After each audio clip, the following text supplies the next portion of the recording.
Assalamualaikum warahmatullahi wabarakatuh.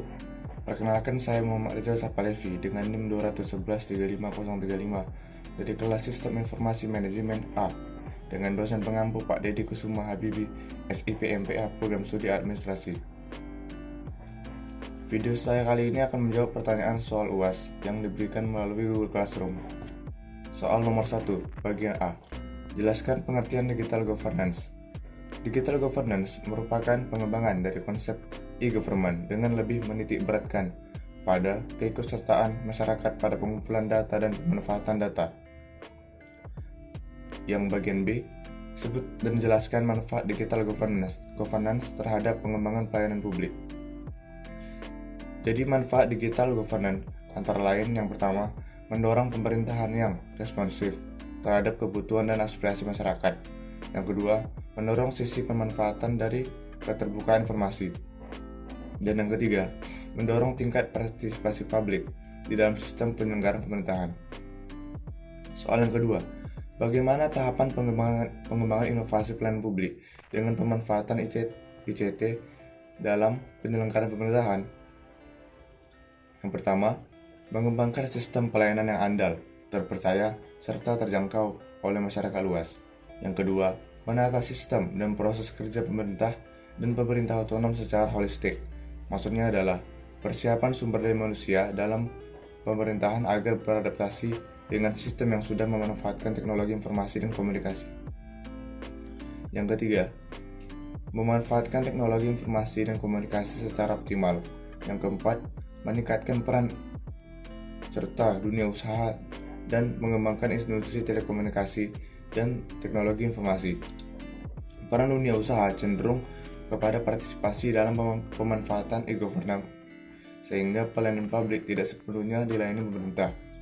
Yang kelima, mengembangkan kapasitas sumber daya manusia, baik pada pemerintah pusat maupun pemerintah daerah otonom, disertai dengan peningkatan literasi masyarakat.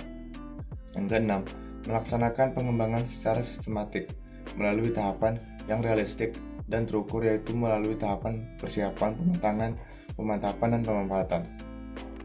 Soal yang ketiga, sebut dan jelaskan jenis-jenis sistem informasi yang dapat dikembangkan dalam penyelenggaraan pemerintahan. Yang pertama, sistem informasi manajemen. Sesuai dengan namanya, sistem ini menyasar untuk kegiatan manajerial.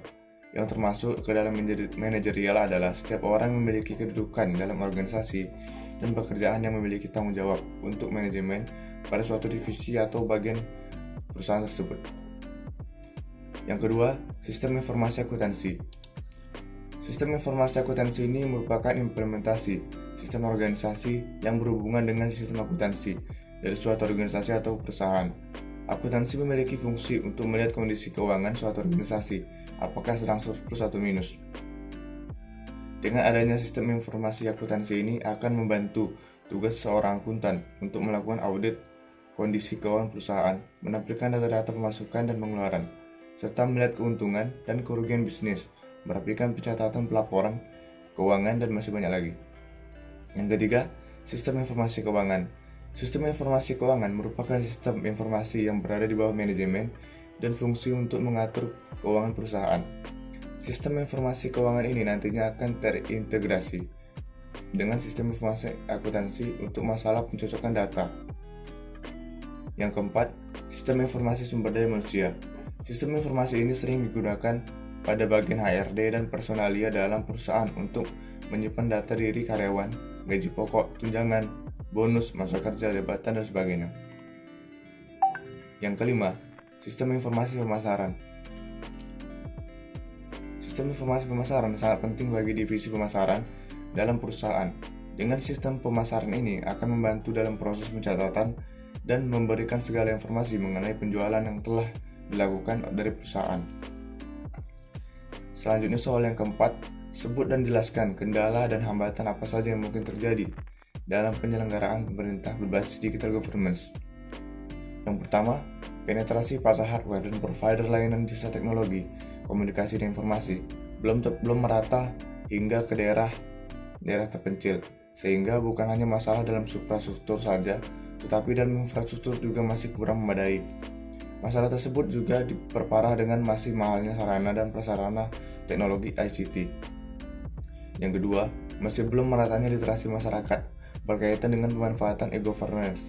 Karena mayoritas penduduk yang berada pada garis golongan menengah, ini menjadi faktor menyebabkan keraguan dalam mengimplementasi e-governance di jajaran pemerintah kabupaten dan pemerintah kota.